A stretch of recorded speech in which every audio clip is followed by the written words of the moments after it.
Welcome. In this video, we're going to look at Desktop Server from ServerPress in order to get started with local development. We could start here over at serverpress.com, which is where we could get Desktop Server, the great and popular software for running WordPress locally.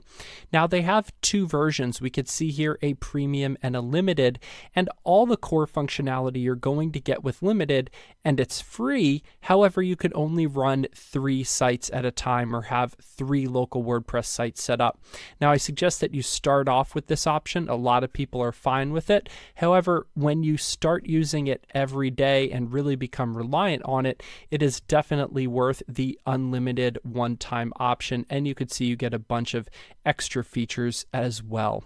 Now, once you download and start up a desktop server, whether you're on a Mac or a PC, the installation process is very straightforward. I'm not going to go over that here. You basically download it and then start clicking through until it's set up. However, once you have it set up, I do want to show you a few things. First of all, it is going to ask you to start it with privileges. Because of the way the server is running, it will require you to do this at boot up. So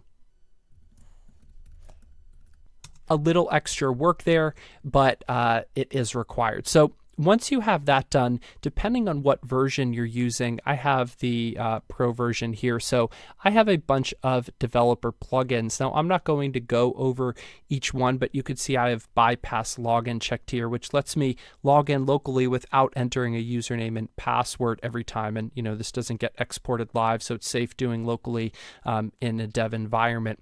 And I like that feature. I also have videos, free videos on all of these, so you could see the link in the video notes for more on that. However, at this point, we basically just want to start up Apache and MySQL, which are going to be used in order to run WordPress. And once that is set up, we'll have a few extra options here. Notice that we could stop the server. So if we are done, we could just quit it, or we can go ahead and stop it or restart it. So we have that option. You can remove or move around different sites that you've already created. You could create subdomains, and you could export or import other sites. So these are some of the options, but I'm just going to show you the basic here, which is just creating a new development website. I'm going to click next. I'm going to name this WordPress.dev. When you're working locally with this software, and the other one that we'll look at as well, they're going to automatically have .dev, and that's just so you don't confuse it with a .com or .org or something like that. You could use the same domain name as your main site, but it's always going to be .dev, and you're not going to change that.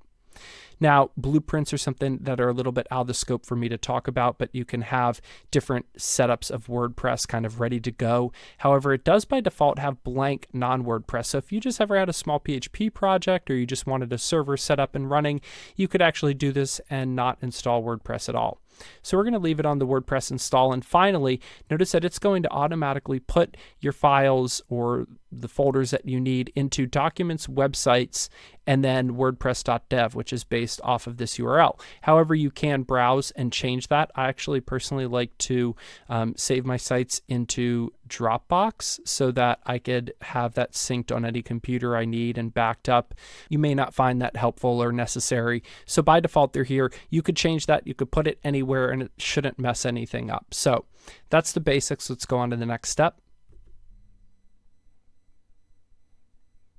You can see once everything is finished, it will tell you, hey, you now have WordPress all set up. You can go ahead and install it.